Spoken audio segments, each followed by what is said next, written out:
اور اس ہسپتال میں پھر بعد میں نے بہت سارے آپریشن بھی کیے. جب میں سرجن ہوا تو فاروق صاحب یہاں ہوتے تھے میرے بھائی, تو کوئی سیریس مریض ہوتا تھا.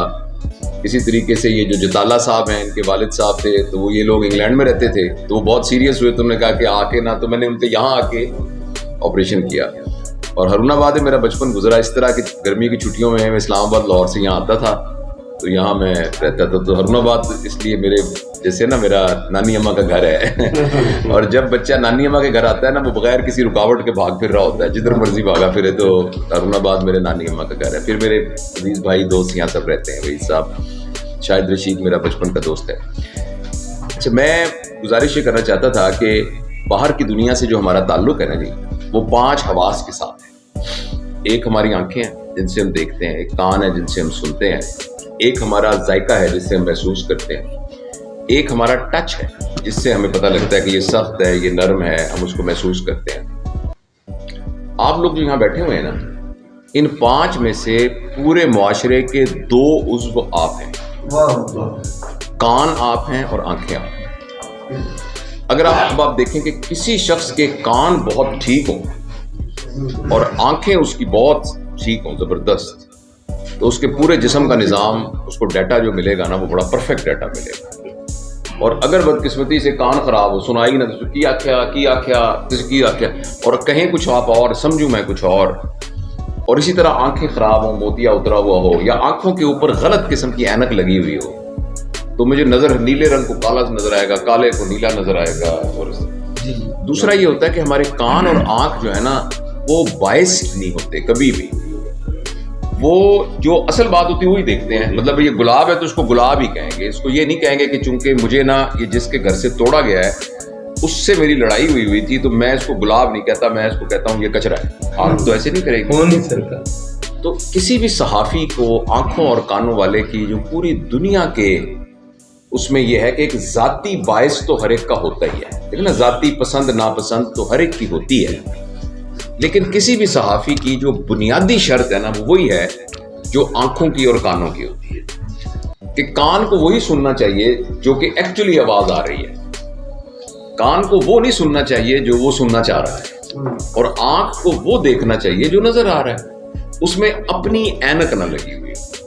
تو دنیا میں جتنے بھی بڑے جرنلسٹ ہیں, ان کی پہچان یہ ہوتی ہے کہ وہ کسی کو ٹو نہیں کر رہے ہوتے, کسی کی اینک لگا کے منظر کو نہیں دیکھ رہے ہوتے, ہرے رنگ کی اینک لگا کے ہر منظر کو ہرا نہیں بنا رہے ہوتے, جو منظر ہوتا ہے اس کو پیش کر دیتے.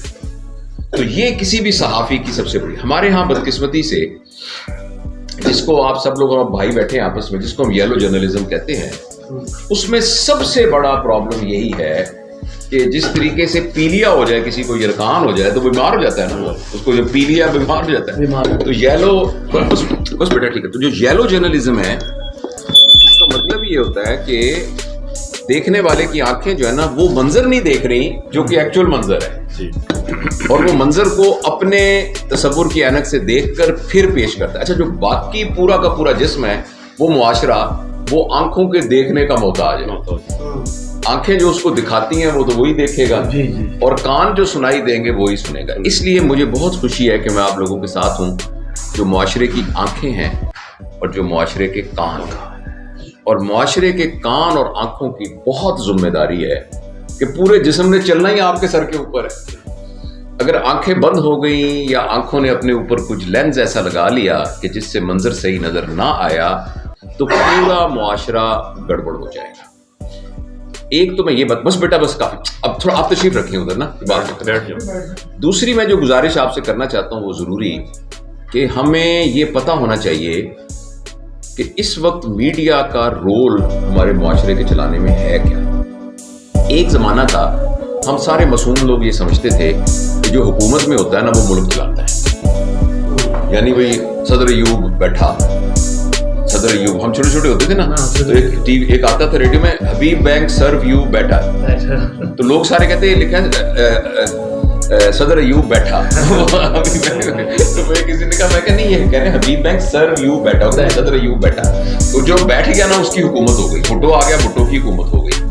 بعد میں ہمیں پتا چلا کہ ایکچولی یہ ایک انسٹرومنٹ ہوتا ہے حکومت چلانے کا, انسٹرومنٹ. جیسے جو پیچکس ہوتا ہے نا, پیچکس ایک انسٹرومنٹ ہوتا ہے, پیچکس پیج نہیں کھول رہا ہوتا, پیچکس کے پیچھے ایک ہاتھ ہوتا ہے جو پیج کھول رہا ہوتا ہے. تو ہمیں یہ پتا چلا کہ حکومت چلانے کا ایک انسٹرومنٹ ہے, لیکن پیچھے ہماری ایک اسٹیبلشمنٹ ہوتی ہے, اور اسٹیبلشمنٹ ہم یہ پرزیوم کرتے ہیں کہ بھائی ایک نیک نیتی کے ساتھ ملک کے سارے پرسپیکٹو کو دیکھتے ہوئے, ملک کے فیوچر کو دیکھتے ہوئے, انٹرنیشنل ریلیشنز کو دیکھتے ہوئے, اپنے وسائل کو دیکھتے ہوئے وہ ایک رول پلے کرتی ہے. پوری دنیا میں ایسے, امریکہ میں بھی ایسے, امریکہ کا صدر جو ہے اس کے پیچھے بھی ایک اسٹیبلشمنٹ ہوتی ہے. تو ہمیں پھر اب ہمیں بہت اوپنلی پتہ چل گیا کہ اسٹیبلشمنٹ کا بہت رول ہوتا ہے, اور اس کے ساتھ ایک حکومت ایک انسٹرومنٹ ہوتی ہے. دوسرا ہمیں یہ اب پتہ چلا ہے کہ ایک تیسرا بڑا بھی انسٹرومنٹ موجود ہے, اور اس انسٹرومنٹ کا نام ہے بیوروکریسی. اور بیوروکریسی بھی اسی طریقے سے پاورفل ٹول ہے جس طریقے سے کہ حکومت ہے. فرض کریں آپ نے دیکھا ہوگا کسی دفتر میں آپ کام کرنے جائیں, سیکٹری آپ کا دوست تھا ہرون آباد دا سی, تسی گئے اور چاہ پیو, اور جناب سر آؤ سب پلیز بیٹھو. تو اے یار میرا کام سی, میرے براد اچھا, تھوڑی دیر میں سب کر اچانک نا ایک وہ نکل کے آتا ہے, ایک بندہ سیکشن افسر کہتا ہے سر یہ تو فلانے رول کے تحت فلانی جگہ ہے, یہ تو نہیں کر سکتے, یہ تو نہیں کر سکتے, دیکھیں نا اس میں تو فلانا وہ جو آ گیا تھا تو یہ تو آرڈر آ گیا تو نہیں کر سکتے. اب وہ آپ کا جو یار تھا نا کہتا ہے اچھا راؤ صاحب تسی چلو پھر میں کچھ کرنا ہے, لیکن وہ نہیں کر سکتا. وہ نیچے سے اس نے جو اگر اس نے کنڈی ڈال دی نا اس کے اندر تو نہیں کر سکتے. تو جو بیوروکریسی ہے وہ مجھے اس بات کا اچھی طرح پتا ہے کچھ چیزوں کا کہ بہت سارے فیصلے جو عمران خان کے زمانے میں انہوں نے کرنے کی کوشش کی تو بیوروکریسی نے اس کے اندر کہا کہ نہیں ہو سکتا, نہیں ہو سکا, اور کسی کی بھی حکومت نہیں ہو سکتا. تو تیسرا پاورفل انسٹرومنٹ جو ہے وہ بیوروکریسی. پھر ہمارے ملک میں کچھ عرصے سے ایک چوتھا بھی انسٹرومنٹ آیا ہے. یہ وہ انسٹرومنٹ ہے کہ جس کا عہدہ کوئی نہیں ہے مگر معاشرے میں ان کا انفلوئنس بہت زیادہ ہے, بیک گراؤنڈ انفلوئنس. اور وہ ہیں جس طرح ریاض ملک صاحب جیسے لوگ کہ جو کہ بہت فائنینسرز ہیں, اور وہ بیٹھ کے نا ان سارے انسٹرومنٹس کو انفلوئنس کر سکتے ہیں. اچھا یہاں میری قطعاً یہ مطلب نہیں ہے کہ کوئی بدنیتی ہے, انفلوئنس سے مراد ہے پازیٹیو انفلوئنس بھی ہو سکتا ہے, انفلوئنس کر سکتے ہیں, اور ان کا بہت بڑا رول ہے. مطلب ہے وہ اگر کسی کو انفلوئنس کرنا چاہیں تو وہ اسٹیبلشمنٹ کو بھی اور پولیٹیکل ساروں کو بھی, بیوروکریسی کو بھی انفلوئنس کر سکتے ہیں. اچھا یہ دنیا کے اندر یہ سارے چلتے رہے, اور اب پچھلے کوئی 10-20 سال سے ان سب کے برابر کے لیول کا ایک اور سٹرکچر ہے. ان سب کو ہم کہتے ہیں سوشل پاور سٹرکچرز. ایک اور سٹرکچر ہے وہ ہمارے ملک کے لیے مخصوص ہے. باہر ملکوں کے اندر وہ آج سے کوئی 200 سال پہلے بہت امپورٹنٹ تھا, مگر ہمارے ملک میں اب وہ ابھی بھی امپورٹنٹ ہے, اور وہ ہے جس کو انگریزی میں ہم کہتے ہیں ریلیجس کلرجی.